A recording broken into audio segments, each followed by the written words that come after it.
Hi everybody, welcome back to my YouTube channel. So today we are back with a very interesting topic, that is top 20 internet slang you should definitely know about.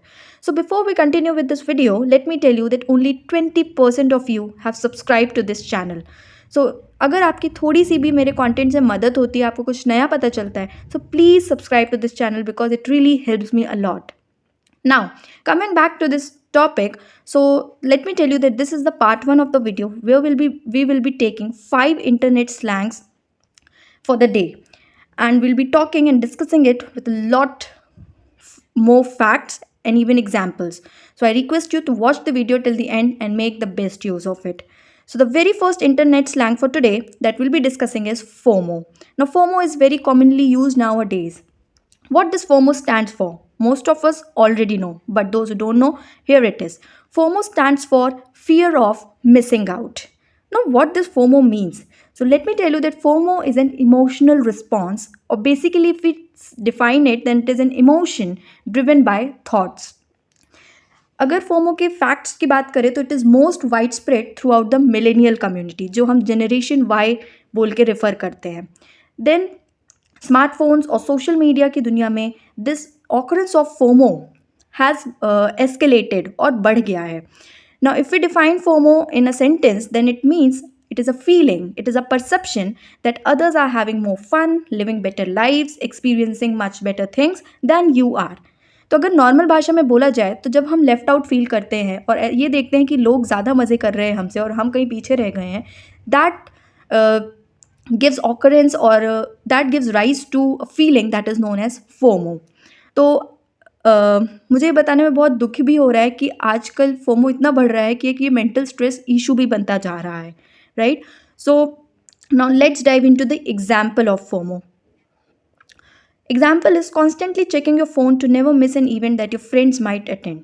तो FOMO का एक ये बहुत ही common example हो गया. हम अपना phone notifications काफ़ी चेक करते रहते हैं, मैसेजेस काफ़ी चेक करते रहते हैं, सो दैट हमारा कोई इवेंट ऐसा मिस ना हो जाए या अपॉर्चुनिटी मिस ना हो जाए जो दूसरों को मिल जाए और हम पीछे रह जाए. So this is an example. और हम अपने नॉर्मल चैट्स में भी, पोस्ट में भी फोमो का यूज़ करते हैं. Okay, so if you have any doubt regarding FOMO, you can definitely comment down and I'll be happy to answer them. Moving on to the next internet slang for today that is being used widely, and it is POV. POV पे research करने के बाद, पढ़ने के बाद मुझे पता चला कि POV होता क्या है, because I was constantly seeing it on Instagram, Twitter and WhatsApp में भी काफ़ी लोगों ने डाल दें. So what does POV stands for? It means point of view. ठीक है, तो अब इसको और देखते हैं. बहुत से लोग बोलेंगे POV का मतलब हो सकता है प्राइवेटली ओन्ड व्हीकल या पावर ऑफ वीटो. या that is obviously the acronym और उसका फुल फॉर्म हो सकता है, but right now we are talking about internet slangs. तो उसमें हम पॉइंट ऑफ व्यू की बात करते हैं. तो पॉइंट ऑफ व्यू को अगर रेफर किया जाए तो it is basically the first person perspective. ठीक है, पर्सपेक्टिव का मतलब हम क्या सोच रहे हैं, एक करेक्टर, एक ऑब्जेक्ट को देखते ही हमारे दिमाग में क्या थॉट आ रहा है, that is point of view. Now, POV is being used nowadays to express our own opinion or perspective. ठीक है, so POV को अगर हम define करें तो it is a specific attitude or manner through which a person perceives or thinks about a picture, video, character or anything. तो आजकल हम देखते हैं सोशल मीडिया में अगर डिफाइन किया जाए POV को तो इट इज़ अ पिक्चर और video from the protagonist points of view. Protagonist कौन हुआ? जो फोटो डाल रहा है, जो वीडियो डाल रहा है, फर्स्ट पर्सन. तो उसके पॉइंट ऑफ व्यू से वो पिक्चर या वीडियो का क्या मतलब है. ठीक है, सो वहाँ पे वो लोग POV मेंशन करते. Will discuss very beautiful example. So here it is. Now this is the picture that is shown in the background and the example is POV when you are obsessed with nature. तो जिसने भी ये picture post की है उसका point of view इस image को लेकर नेचर के प्रति है. ठीक है, फॉर एग्जाम्पल अगर मैं इस पिक्चर को पोस्ट करती तो मे बी मैं नेचर की तरफ ना ध्यान दे के मैं सनलाइट या लाइट को मेरा पर्सपेक्टिव होता. तो मेरा पर्सपेक्टिव ऑफ आपका पर्सपेक्टिव या किसी और का पर्सपेक्टिव किसी फ़ोटो, किसी वीडियो, किसी पिक्चर को लेके अलग हो सकता है, right? So this is what POV means and this is how it is being used in today's world. ठीक है, it is even used in philosophy, literature, films, social media में तो ऑब्वियसली यूज़ होता ही है. ठीक है, तो काफ़ी फील्ड्स में यूज़ होता है. Moving on to the third very interesting internet slang for today, that is PS। Now PS भी हमें काफ़ी लोगों को पता होगा, हम यूज़ भी करते आए हैं। जो लोग इंग्लिश ऑनर्स लिटरेचर पढ़ते हैं उनको बहुत अच्छे से ये पता होगा। तो PS stands for post script. जैसा कि ये फुल फॉर्म है इसका, कोई एक स्क्रिप्ट है उसके बाद जो हम लिखते हैं दैट इज़ पोस्ट स्क्रिप्ट।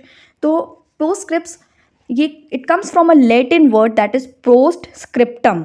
ठीक है, इसका मतलब होता है रिटन आफ्टर, क्योंकि पोस्ट का मतलब होता है आफ्टर समथिंग, है ना, पोस्ट मैरिज, इस तरीके से हमने काफ़ी वर्ड्स पहले भी डिस्कस किए हैं। So post script is use to remember something we wanted to include only after we have signed off. तो पोस्ट स्क्रिप्ट का जो मैं बोलूँगी जो बिगिनिंग हुआ, यूजेज हुआ, वो लेटर्स के टाइम से हुआ। पहले लोग लेटर्स लिखते थे and they write with pen. ठीक है, तो जब वो पेन से लेटर लिखा और पूरा लेटर लिखने के बाद हम कुछ सेंटेंस या कोई वर्ड भूल जाते थे, तो हमारे पास इरेजर तो होता नहीं है पेन रब करने के लिए। So what we use to do is we started using PS, और उसके बाद जो हम ऊपर भूल गए लिखना वो हम नीचे लिख देते थे। बट आजकल क्या हो रहा है, we are into social media, we are into emails, जहाँ पे हम इजीली एडिट कर सकते हैं चीज़ों को।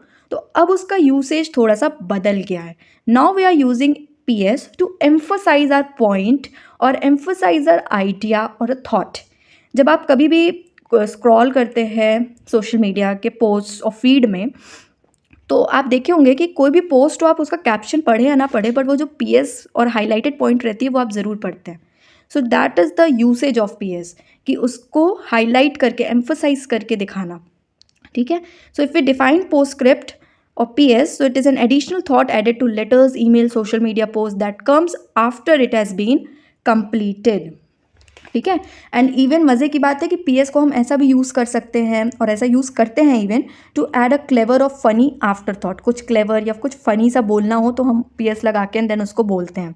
आप ये नोटिस करिएगा, आप सोशल मीडिया की जितनी भी पोस्ट आप देखते हैं उसमें कहीं पे यूज़ हुआ होगा, तो just go and notice that कि वो किस तरीके से यूज़ किया गया है। ठीक है, और ये जो मार्केटिंग वाले बच्चे हैं उनके लिए भी एक अच्छी पॉइंट है कि PS बहुत टाइम से एक डायरेक्ट मेल मार्केटिंग स्ट्रैटेजी में भी यूज़ होता आया है, and today also it is being used. तो PS का एग्जाम्पल देखते हैं, बहुत ही ब्यूटीफुल एग्जाम्पल है। Suppose a boy posted a picture that is shown in the background and he writes there, "Dear Amma, you are my strength. You have taught me life lessons, which makes my existence possible in this world. You are my inspiration and I love you. PS, I can't mail you this message because I don't know your new address or home." तो ये कितना emotional message है, and PS mention करने के बाद पता चलता है कि ऑलरेडी हिज अम्मा और grandmother has died and now he does not know her new address way he can tell what he is feeling about her. तो ये एक इंस्टाग्राम या किसी भी सोशल मीडिया में पोस्ट किया एंड देन PS लिखा, और PS से क्या हुआ, वो पॉइंट जो थी वो हाईलाइट हो गई। तो अब हमें पता चला कि इसके पीछे का मकसद क्या था। ठीक है, इसके पीछे का सच क्या था। So this is how PS is being used to emphasise something. Okay, I hope you like this example and let, और आपके दिमाग में कोई अच्छा एग्जाम्पल हो तो do share it, I would love to read it. Now coming down to the fourth internet slang for today, that is LOL। LOL काफ़ी use होता है, हमें सबको पता है कि लाफ LOL का फुल फॉर्म है लाफ आउट लाउड। जब हमें बहुत ज़ोर की हंसी आती है तो हम ये यूज़ करते हैं LOL, है ना। सो it is wide spread again in computer और स्मार्टफोन मेडिटेटेड कम्युनिकेशन, और हम फेस टू फेस कम्युनिकेशन में भी इसको यूज़ करते हैं। ठीक है, नाउ मैं एक रिपोर्ट पढ़ रही थी, तो अकॉर्डिंग टू द गार्जियन जो न्यूज़पेपर है, LOL is considered the best loved abbreviation. You won't imagine 54% of us regularly use this particular internet slang to express our laughter in our text and messages. Can you imagine? The percentage is 54%. Recent poll हुआ था और उसमें से ये पता चला. And even in March 2011, it was recognized by Oxford English Dictionary. तो मतलब सोचो ये कितना ज़्यादा यूज़ होता है ना। तो LOL को अगर हम डिफाइन करें तो it is a popular element of internet slang used as a response to something funny और as a follow up to something said only as a joke, right.